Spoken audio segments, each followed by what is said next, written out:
Everyone, this is Talking Jobs with me, Rachel Bromnick, and today I'm delighted to have in my studio Becca Wills from the Careers Service. Hello Rachel. Hi Becca, thanks for coming over.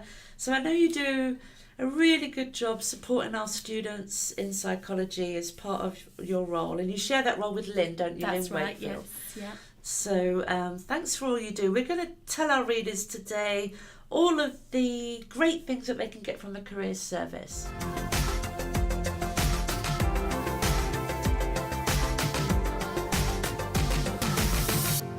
So let's make a start by just saying, where are you? Campus has got so big. So where are you physically located? Okay, so the Careers and Employability Centre is located on the ground floor of the library. We're really easy to find. If you go through the library turnstiles and turn right, you'll see our double doors. Usually we prop them open unless it's absolutely freezing to encourage students to walk in. So that's where you find us, ground floor of the library. And if somebody walks in, what will happen? So, or why might they walk in? Or yeah, so the first thing that will happen if you come to the Careers Centre is you will speak to one of our friendly reception team, and they will have a chat with you, invite you to take a seat and find out your purpose for visiting the Careers Centre today. We work in the service on what's called kind of a triage system, whereby we have lots of different staff who are able to help you, but it's our job and our reception team's job to find out what help you need and who they need to signpost you to. So pop along, have a chat with them, tell them what kind of support you're needing at that particular moment, and they'll signpost you to the correct person or the correct resources for support. And why might you want to come along to us? Well, you might be new to the university, new to campus, and you might be looking for a part-time job to top up your income. You might want to come along and find out how we can help with supporting finding that part-time role. That's something absolutely that we'd be happy to support you with. We'd be able to give you some advice and some guidance on creating a CV if that's what you need. We'd be able to help signpost you to job search websites and to be able to help you access our own online job vacancies portal as well. Oh, that's great. So some people are looking for part-time work and some people look for volunteering. That's right. So would you be able to show someone how to get started volunteering? Absolutely. So we can certainly give you help with finding volunteering opportunities. The Students' Union on campus has their own volunteering office, so it would be quite likely that we'd signpost you to them for more kind of bespoke individual advice, but we'd absolutely help you find where they are and help you track them down. And I think there's a sort of, I don't know if this is a myth or like truth or fiction. Sometimes people think the Careers Service is there to help you decide what job you should do, or if you know what job you should do, how to do it. Is that what you do? Yeah, so kind of. And I guess the important thing from that is that we do help people from all kind of ends of the spectrum, really. We can assist students who know what they want to do and maybe they need some particular support and guidance to getting to that future career aim. Maybe you want to sit down with somebody and have a conversation and work out what experience you need on your CV to help you achieve that career ambition. If so, we can support with that. But equally, we can support the students who have absolutely no idea what they want to go on and do in the future.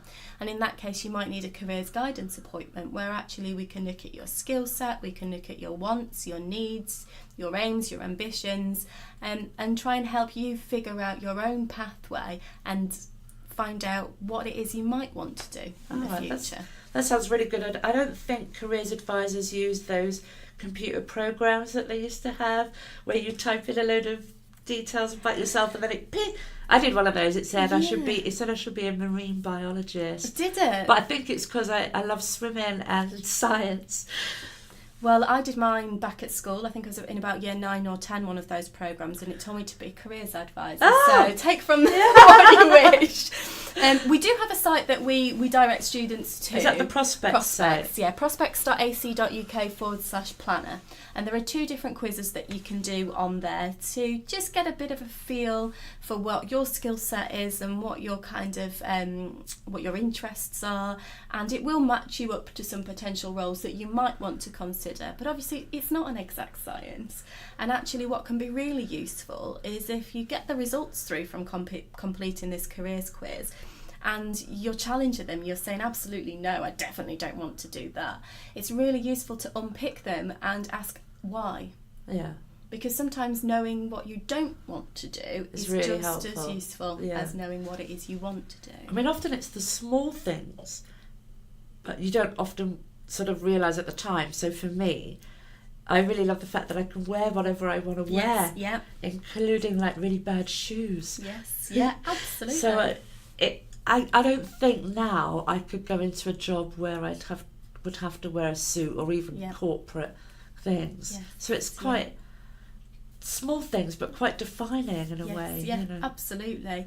And something that's kind of increasingly common with workplaces is thinking about values, kind of ethical values, moral values. Do you want to go into a workplace where you're potentially going to be asked to work in a way that's going to be quite conflicting with your own thoughts, beliefs and values? If so, how would you find that? Or if that's going to be a challenge for you, let's find some other organisations that share your thoughts on things. It might not be the role, but the organisation. Because I've talked to a few psychology students that are interested in sort of advertising and marketing, or even things like accountancy, but they want to work for an organisation like the NHS or for a charity or something. So they're developing commercial skills, but not necessarily using them for making money and things. Profit, absolutely. Yeah.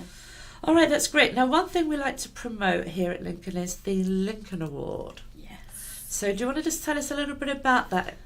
Because I sometimes confuse students, so let's try and simplify the whole process. Okay, so the Lincoln Award is the employability framework that the Careers and Employability Service offers here at Lincoln.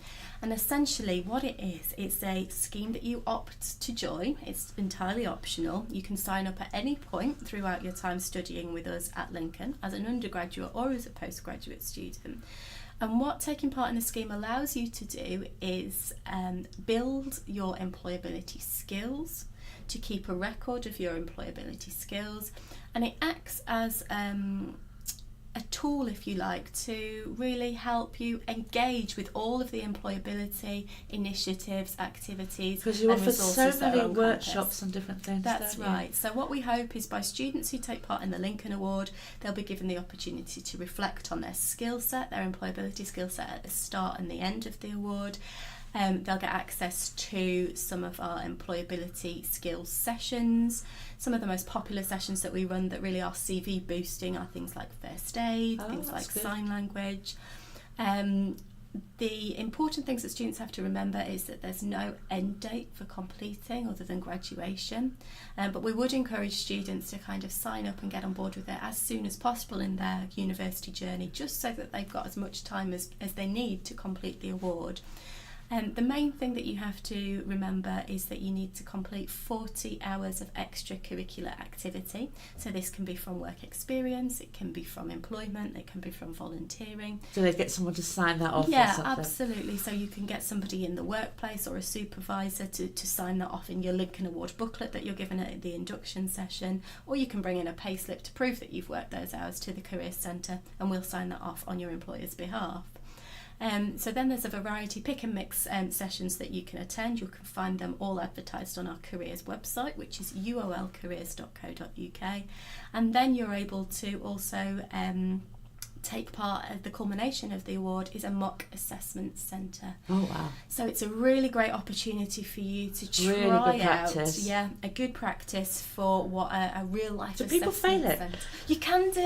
You can fail the mock assessment centre, but it's not a scary process if you fail. Right. What we will Get do the is feedback. We'll absolutely arrange for a one-to-one appointment for you with one of our advisors for some feedback, and we'll rebook you onto another session with some support to kind of resit that assessment centre process. But it's a really great opportunity for you to have a go in assessment centre. If you're somebody who's listening to this and you're thinking, I don't want to do the Lincoln Award because I'm too nervous about a mock assessment centre, you're absolutely the person who needs to have a go at a trial simulation before you get out and do the real thing. Brilliant. And am I right in thinking people do this at their own pace? Because sometimes students say to me, I don't want to do it because I've got a lot of timetable classes or workload. Yeah, as I said, the only deadline is graduation. Right, so you absolutely do it at your own pace, and you can start in your first year, you can finish it in your third year, or you can whiz through it in one particular academic year, because that is possible. And people can they backdate things that they've done. Yes, yeah. So what if you were to start in your third year, for example, but you've done loads of employability activities in your first and second year, we would be able to look at what you've already done and backdate it that way. However, I guess the message is to try and make the most of the opportunities in the scheme whilst you're taking Yeah, part. I always think, for psychology students, I don't know why, I always think second year is the best. A good point. Good point to do it, because the first year, I think, settle in, get the good academic skills and engagement and attendance and things, and then third year you're often really busy with dissertations and things. So second year's a good chance to do that. And psychology students in particular are often find it quite easy to meet the academic subject requirement of the Lincoln Award because of the variety of employability sessions that are offered within the School of Psychology. Oh yeah, we'll help people as best we can. So that might be students starting through their degree. You also support our postgrad students, not just undergraduates, isn't it? Yeah, we do. We have support for postgraduate students. In fact, the offer for postgraduate students is exactly the same as for undergraduates. So as a postgrad student, you're able to access all of the same services, and we can kind of tailor the support that we're giving to you as a postgraduate student as well. That's brilliant. And then some of our students, they graduate, most are really successful, but sometimes they're looking for a career change, or they haven't quite got onto the pathway that they wanted. So will you help a student after they've graduated? Absolutely. So our service can support students for up to 15 months after graduation, providing one-to-one support and all the same services that you can get as a student on campus here at the University of Lincoln. So that means that you can come along to our workshops, you can book appointments with advisors, you can come to our careers clinic, drop in for some CV feedback, and all of that support remains fully for up to 15 months after you've graduated. But actually for up to 3 years after you've graduated, you can still access our online resources. So that's our website. You can access our Careers on Blackboard site. We can get you alumni graduate access for that. And you can also access our online jobs vacancy site for up to 3 years after you've left us. That's great. Just talking about your website, because some people, they do prefer to work at home or work online rather than coming into a workshop. So for current students, what sort of things can they find from your website? So we've got our own standalone website, so it's not on the main uni site, it's ulcareers.co.uk, and on there you'll find lots of different resources that will hopefully be really helpful to you. So booklets such as building your CV, job search, thinking about postgraduate study, lots of information about the Lincoln Award, lots of information about upcoming events. There's a lot of useful stuff on there, and also we've got links to other external sites and resources that might like be the useful prospect to you, site, like prospects and different job profiles and things like that. Well, that's fantastic. Well, thank you, Becca, for everything that you do for psychology. Thank you very much. Because I know our students love you and you do fantastic work. It's brilliant working with psychology students. We're always very happy to see them in the Careers Centre. Obviously, students are very welcome to come along to Careers Clinic, which runs 1 till 4 Monday to Friday. Oh, that's just a drop-in? That's just a drop-in service. You don't need an appointment for that. And that's at that ground floor library That's location? ground floor library, so you don't need an appointment. It's every afternoon, Monday to Friday. That's for things such as CV feedback, quick questions about interview techniques, or maybe advice on application forms. If you have a draft copy of something that you want feedback on, print it off and bring it along. We can also book confidential one-to-one 30-minute appointments. For more in-depth CV feedback, we can run mock interviews for you as well. If you send us a job description in advance, we can help tailor the questions. And if you do have any more complex queries, so perhaps you're really undecided about what to do for sometimes future people want to do quite niche things, like absolutely. We sometimes get people want to do midwifery or anything that's going to be kind of a change or anything that's a little bit more complex. We can book you a careers guidance appointment. So just pop into reception and tell them what you're looking for, and you might find that they signpost you to a careers guidance appointment with myself or Lynn or one of the other careers advisors. These are for up to an hour in length. They're one-to-one, they're confidential, and we can hopefully help you with getting to where you want to be in terms of your career decision making. Well, that's brilliant. I just want want to finish, I think, just to say to anyone listening, if you haven't already been into the career service, do drop in. It's never too early. Nope, never and too it's early, never too late. late. So please make use of this fantastic resource that we have from Lincoln. Our career service has just been ranked one of the highest in the country, world. Let's say the world. So well done for everything you do. Thank you, everyone. You've been listening to Talking Jobs with me, Rachel Bromnick, and today Becca Wills. Thank you, Becca. Thank you very much. Thank Bye-bye. you. Bye.